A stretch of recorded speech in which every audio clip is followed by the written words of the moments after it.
get ready, there's a train a-coming. You don't need no baggage, you just get on. When did you realize that there was a civil rights movement happening? How old were you? Infant, 3, 4, 5. I know it's hard to believe that I can remember that, but it was serious, strong, and people in this country were afraid. Not afraid of the movement, they were afraid of the violence, and a lot of the violence was being perpetrated by police officers at the time. And my uncle was a police officer, so it was a very difficult time. How did you hear about it? Probably just being in the house. I mean, everything was openly talked about. We didn't sit and watch TV and play Xbox all day, so you heard what was going on. On the train to Jordan,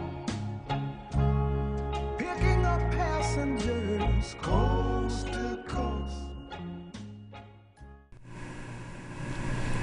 How did you and your family feel towards the movement? My family was very open to what was going on. We were very sensitive to what was going on in this country. I think everybody was nervous at that time. Faith is the key, open the doors and board 'em. Did your parents influence how you felt? Yes. How so? My father was a political figure, so he was more involved in the daily happenings of what was going on in this country and in our community. Being immigrants to this country, my parents were very opposed to the inequality that was occurring at that time, and knowing that they had gone through it, they didn't want anybody else going through it because they knew how bad the prejudices were in this country. There's hope for all among those loved the most. Did the civil rights movement affect your community? And if so, how? Not so much. I was raised in Chadds Ford. Ridley it did a little bit in Delaware County because you had the city of Chester. It was between the city of Chester and Philadelphia. But at that time, the more of the violence was coming from there was a huge biker issue going on at that time. It wasn't really a race issue.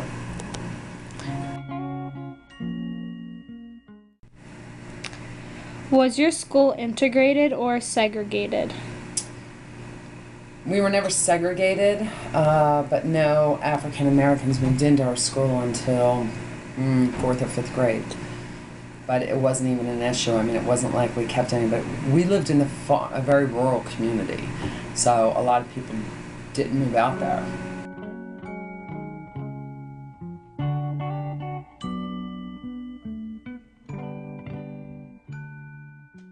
Did your beliefs ever affect your social life? I think so. I think I was more because it was never a question with the way we were raised. It was never that prejudice. My father wouldn't have tolerated it. So I think it made it easier for me. I know some friends in high school had problems with it. I never had those problems. There ain't no room for the hopeless sinner. When was the first time you had a black person in your school? How old were you? 5th grade, so what's that? 10? When was the first time you met and had a civil conversation with them? How did you feel? The very first day. Nancy Wilson, very first day. And felt great because she was a great athlete. Who would hurt all mankind to save his own? Believe me now, have pity on those. Did you have any African American friends during the time? How did they feel towards it at all? Actually, the first friend I had that was black I was 12, so it wasn't at that time. Our community was very homogenous. There was, until I was approaching middle school, there wasn't a black family in the whole community. Now, I say the whole community, I think there was only 300 registered voters in all of Chadds Ford at that time. So it was very small. The families were very large, but the community in and of itself was small. chances grow thinner, for there's no hiding place. Did you feel that the government dealt with the problem smartly or no?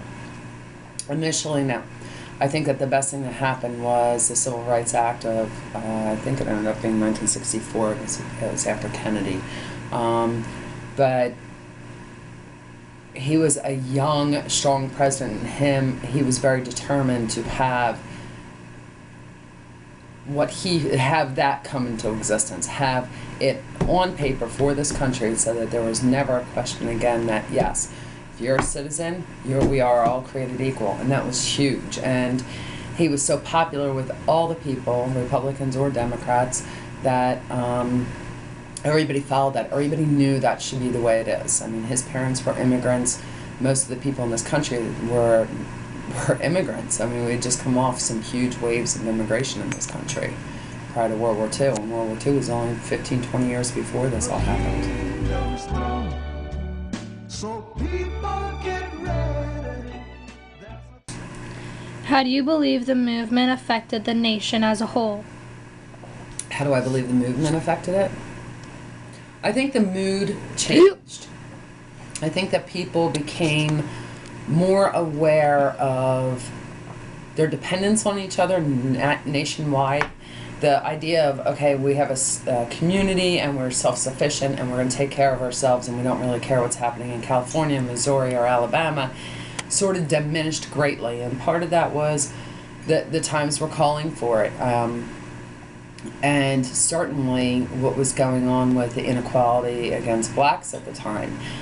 It was so violent and so horrific that there was no way of ignoring it. And as much as it divided this country, I think it brought this country together, because I think that white people that were involved with the movement shocked the bejesus out of the black people, because they were like, what are you doing down here? I mean, they would travel across country to help them in this movement.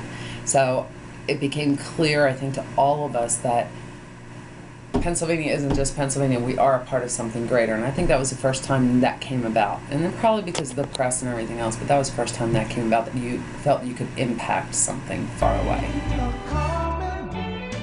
You don't need no baggage. You just get on. Did you feel that Martin Luther King was doing good to America and the African American community? Didn't know much about him until after he was killed. And then I myself wrote many papers on him throughout, my school years, because I'm so impressed with him. All you need is faith to hear the Jesus humming.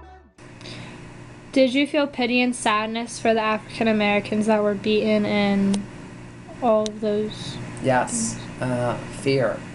It was horrifying to see helpless people being beat, hosed down, the crosses. I mean, at night on the news you would see the people with the KKK, and it was just like, it freaked you out. I mean, it really did. It was scary. Were you ever afraid that it would happen in your community? No. Don't need no ticket. You just Did you ever witness racial inequality hands-on, like in a situation? Yes. What was it? Actually, not until much later, 1987, believe it or not, with the state police. They started affirmative action, and a major came into our classroom and said, somebody in here got this job because they're black. And he's like, there's no black people in here. And the guy sitting next to me was whiter than me. He stood up and he goes, Officer Bandy, sir. And his mother was white, his father was black. He was white-skinned. And it was the first, and he got humiliated because a major just stood up and said he wouldn't have had the job except for him being black. And that wasn't fair to him, honestly. thank the Lord. How did the media help or hinder the movement in your eyes? It's certainly, it helped the movement. It helped incite that emotion in all Americans when you see children or innocent people just being truly victimized. So I think it helped the movement. I think it you know, some people say it gave a black eye to our country at the time because it didn't necessarily put a great light on America, but it definitely helped the movement because without the press, we wouldn't have known what was going on in Mississippi or Alabama or Washington, D.C. or anywhere else.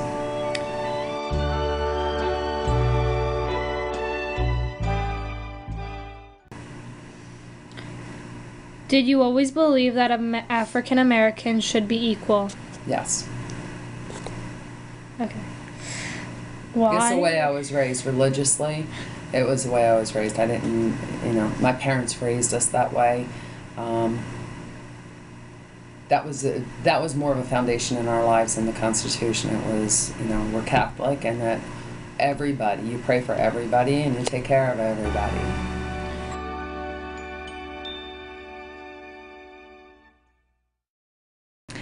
Did you think that the fact that your parents were immigrants and had gone through their own experience with racism, that you believed that they thought it was just what they went through and was more publicized, or that it was more horrific?